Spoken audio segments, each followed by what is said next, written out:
Hello y'all, and welcome to YoungFolkKnits. Welcome to a very rainy and stormy week here at YoungFolkKnits. My hair is soaking wet because I just had to take the dogs out in the rain and do a few chores. So sorry about that. But I think what I'll do today is a little bit of painting.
Hello y'all, and welcome back to YoungFolkKnits. If you're new here, my name is Casey, and on this channel I share all about my love of fiber arts, mainly knitting, sewing, spinning, painting like today, or whatever else we might be up to.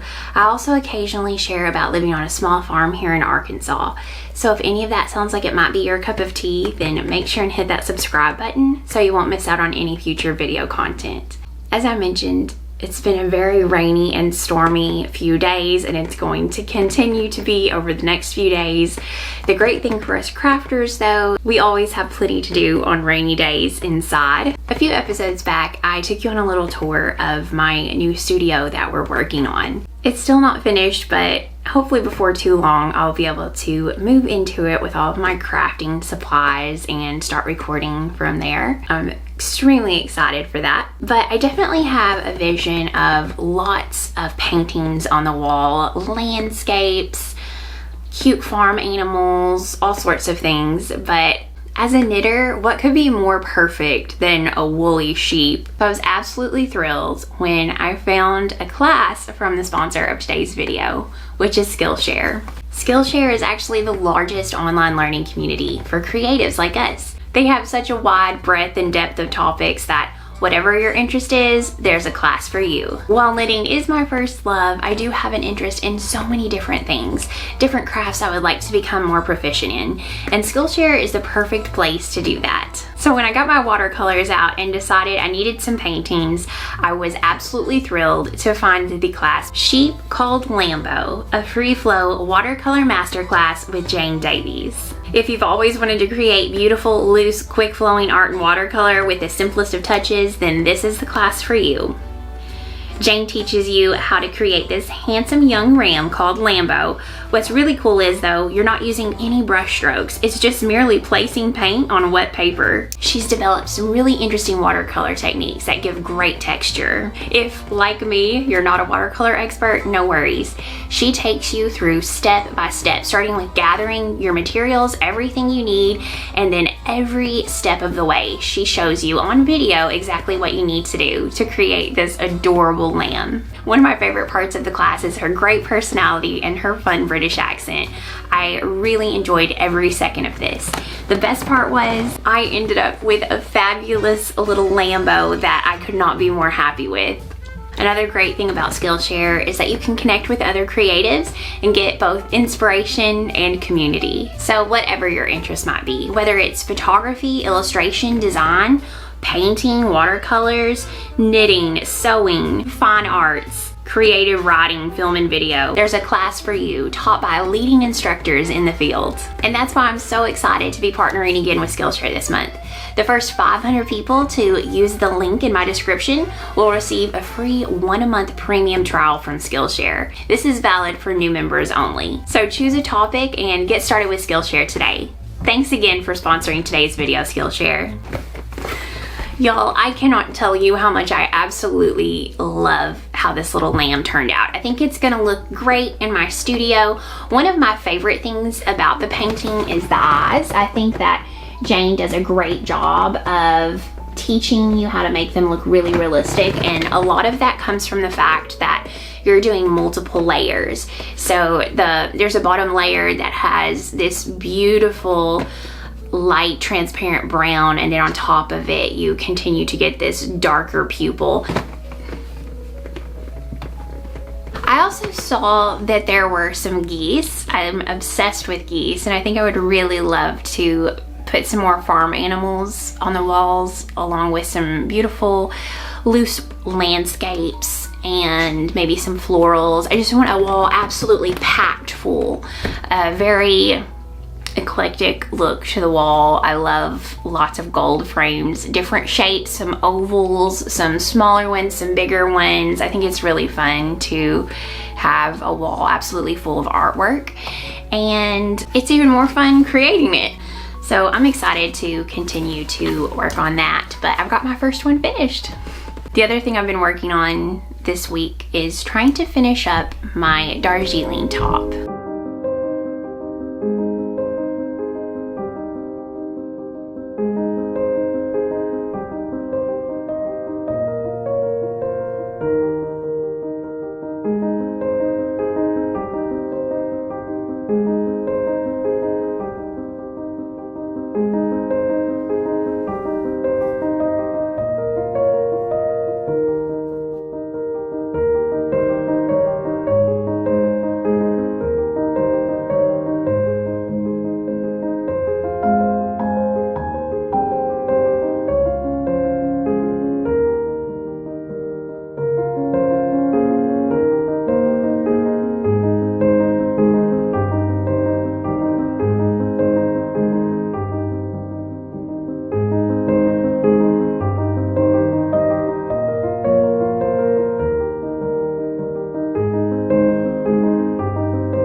Darjeeling top is a beautiful pattern from Trust the Mojo.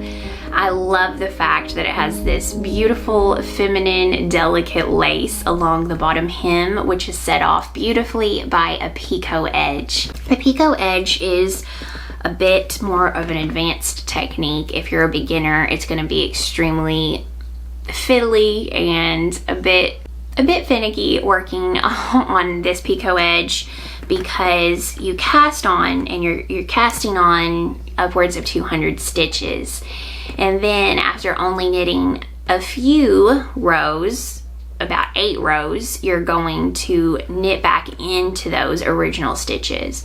So if you have a lot of distance between the hem and where you're working on and you fold it, everything's a little bit easier. The knitting of that is a little bit easier.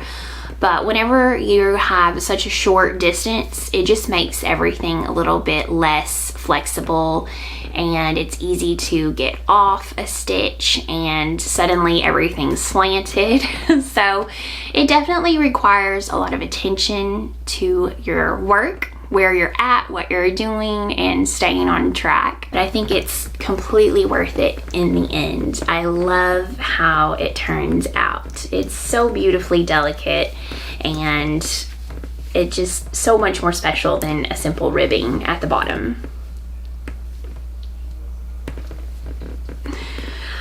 I used the Woolly Knit linen and cotton cones in the Donegal orange colors, held double.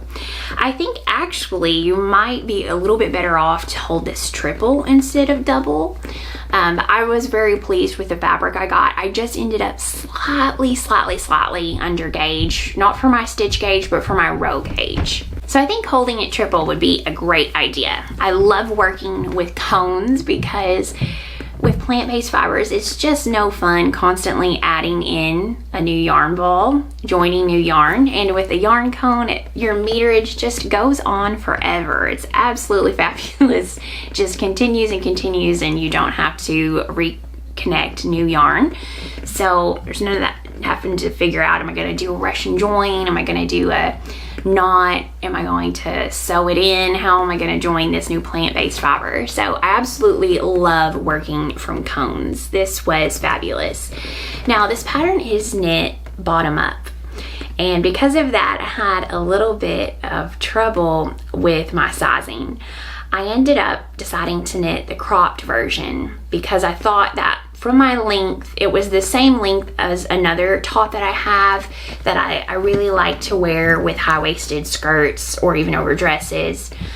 But after I split at the arms and then I did the raglan shaping at the top yoke of the sweater ended up being shorter than my other top, and that caused it to not set as low under my underarms, and it raised everything up a little bit higher. So it's practically a boob top, which I'm not thrilled about, but it looks great over dresses. So I think this is just gonna have to be a dedicated top to wear over dresses, and it hits me right at my natural waist, which I think could be very flattering. I finished everything except for adding the buttons on, sewing up the underarms, and weaving the ends in. I'm having a little bit of trouble choosing the exact buttons I want. I know what I want, I'm just having a little bit of trouble finding them. I need to find some 15mm buttons, and I would really like to find some darker retro looking, maybe a little rustic metal dark buttons. I think that would be really cute, but I'm having a little bit of trouble finding that exact size and color of exactly what I want. I finished the I-cord edging all the way around. It's only a 2-stitch I-cord, which is fabulously fast, and because it's cropped, I couldn't believe how quickly that went. And you work your buttonholes as you go, so all of that's fairly straightforward. You even have a checklist on your pattern to check off each row for the entire top. There's no knitting to a certain length. It's just completely laid out for you, which is really nice. You do knit your sleeves first and then add them in as you get to that point, and so only about this much of the sleeve is knit before you attach, so that goes super quick. And then the top of the sleeve is knit with the raglan yoke, and that ends up going fairly quickly. I loved this so much, and it was part of the Knit with Nature Cal that I co-hosted with Woolly Knit. If you are joining that, make sure and hurry up because it ends June 2nd, I believe. So post your projects on Instagram and tag myself and Woolly Knit. Use the hashtag Knit with Nature Cal, and that way you will be eligible to win a £100 gift card from Woolly Knit and a free pattern that they are offering, which is absolutely beautiful summer top. I really love it. All you have to do is post a picture of a project that you're working on in a plant-based fiber. So it can be any plant-based fiber, any summer top or accessory, anything like that. We're just having fun getting ready for summer. And through June 2nd, you can still use the discount code to get their plant-based fibers, their linen, their cotton cones, 20% off. So you can use the code KCAL20 and snag some of those up before the cal is over. I'm really happy with this though, except for the length. That's my only issue, but I love this pattern so much. I love the details, everything about it, the sleeves.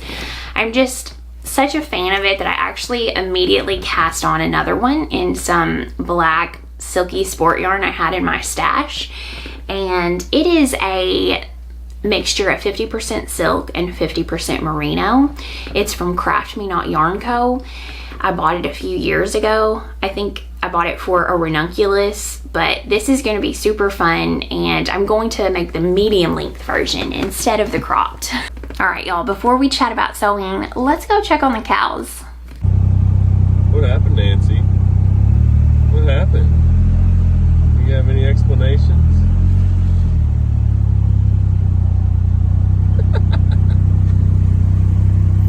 What you got there? Could that be a bagel? Oh, surely not.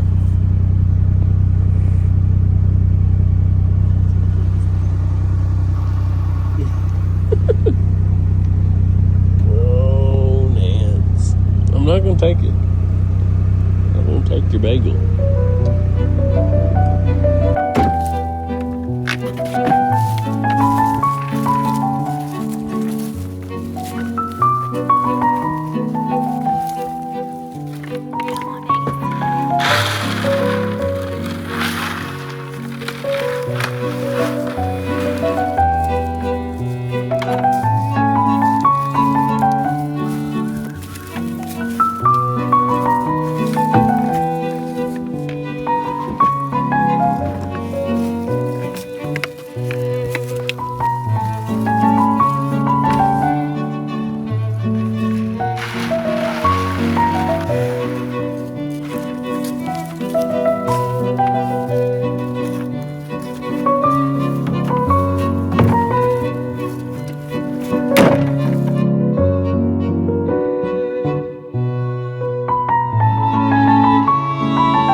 I love MemadeMay because not only is it a great challenge to help me work through my handmade wardrobe and put new outfits together, try to push myself out of comfort zones to wear more of my handmade clothing. But it also helps me to see what holes there might be in my closet, and it helps me to get inspiration on new things to make. I get so behind on sharing my sewing. I'll even mention sometimes at the beginning of a podcast that I would like to chat about my knitting and my sewing, and then I'll be editing it later and realize I never even talked about my sewing. So there's many things that I often forget to show on here. But I did have a few things that I recently finished I'd like to share. First off is this really cute pattern. It is from Friday Pattern Company, and it's the Donny shirt. They did gift me this pattern a while back, maybe a couple years ago, but I am such a huge fan that I have actually made multiple versions of it. This one I cut out at least a year, maybe 2 years ago. And I used this fabric from Stone Mountain and Daughter. It's a linen and cotton blend. It's got these adorable poppies on it. It's extremely lightweight and very breathable.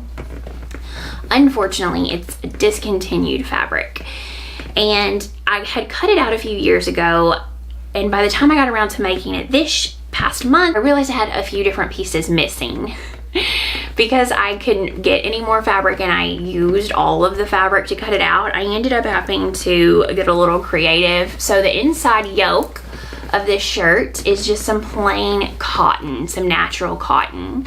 And then I used that as well on the underside of the collar. Hopefully those are both two places that are never going to be seen though, so I thought that was probably safe. And look at that adorable pocket. I also love the gathering on the back yoke. It's just so cute, and it gives a nice fit to the shoulders while opening up and giving some flare to the bottom of the top. I really like how that fits. And then it's got a nice structured, cute lapel and collar. The other object I have to share is a dress pattern from Sew House 7, and it's the tea house dress. So this is made out of railroad stripe linen from Matchy Matchy Sewing Club. This is one of my favorite fabrics of all time. I am a sucker for railroad linen, and this is one of the best that there is. I love it. It's like an oat color and black, so it looks really good together. Now, something I will mention, I usually only look at the finished garment sizes. I don't look at the recommended size because I have a large difference between my upper bust and my full bust. And I usually just look at the full bust measurement and the hip measurement, and I get something really close to that. With this pattern, you need to be careful though. I would look at the recommended sizing, because if you look at the way this is shaped, this is right at your bust where it actually is one piece that turns into your sleeve. Because of that, if you get it too tight, you're gonna have a lot of pulling and you're not gonna have enough movement. So it's okay to make sure and use the recommended size and to get it big enough in that area. You're also gonna have a tie at the waist that defines your waist, so a little bit of an oversized fit. That's the way this is made, and it looks nicely. It does have a yoke here at the front, a Y yoke, that you have to do some pattern matching. So I would recommend a solid. I think that's a lot easier, not a little bit. Not only that, but you have pockets that could be difficult with pattern matching as well, and I think unless you're just extremely comfortable with that, I would highly recommend using a solid color or one that it's not going to matter on the pattern. The same is for the yoke here at the back. So there's a lot of places where pattern matching does matter on this. I really love it. I think it's just a very classic design. I think it's something that would look nice on all body types. I think it's gonna be well worn. As far as what I've been watching, reading, listening to, I have been going back to one of my comfort shows, which if you've been here long, you know I love Northern Exposure. Anytime I get depressed by the weather or just need a little bit of comfort, I love that show. It is definitely very 80s, 90s, and some of it hasn't aged well, but overall, I just love that show. I think one of my absolute favorite characters in the entire series is Marilyn Whirlwind, and one of the reasons is, besides the fact that she's awesome, she's also a knitter, and she's really knitting. You can tell she's really doing it, and I love that. She's knitting in every episode. Another TV show that was recently released, I have not got to watch more than a few minutes of it because everything's been crazy, so I'm hoping to watch it. And with that being said, I can't give a review. I hope it's good. I haven't actually finished it. But ever since I was a little girl, I've loved Agatha Christie. I love Hercule Poirot. And in the book, which is more of a standalone, I would say, but in the book Towards Zero, Hercule Poirot does make more of a cameo. I mean, he's in the end chapters of it. He's not a main character throughout all of it, I would definitely say. Anyway, Matthew Rhys stars in this, and believe it or not, Angelica Houston. Angelica Houston took me completely by surprise because she will always be the Angelica Houston of Ever After and the Royal Tenenbaums. So she looks totally different in this, and I almost didn't recognize her. But she's a great actress, so I hope that she plays her part well. As far as what I am reading, I have just had become available in Libby a new book called The Oligarch's Daughter. So I've just started it. It is a thriller, I would say a spy thriller pretty much. And it's almost reminiscent of like the Cold War type spy thrillers, except this is a everyman who kind of gets thrown into something that he was not wanting to be involved in. And it takes place in Russia and in the US. He's trying to hide out from both the feds and from the Russians. So he's hiding from everybody. And it's really interesting trying to figure out why and what happened. I would love to have some book recommendations. Let me know in the comments what you're reading because y'all have definitely put me on to some good ones, so I would appreciate it. Also, let me know what you're working on. One of my favorite things is to come across a new pattern, a new knitting pattern, and it doesn't have to be a newly released one, just one that I have not seen before. That is one of my favorite things because sometimes it feels like we overconsume a lot of knitting patterns. It's thrilling to come across a new one. I love it. So let me know what you're working on. And that's all for today. Thank you so much for hanging out with me. If you enjoy videos like this, then make sure and give it a thumbs up and hit that subscribe button. Don't forget that the Knit with Nature Cal is almost over, so hurry up and get it on that before it's finished. And thank you again, Skillshare, for sponsoring today's video. Until next time, happy knitting, y'all.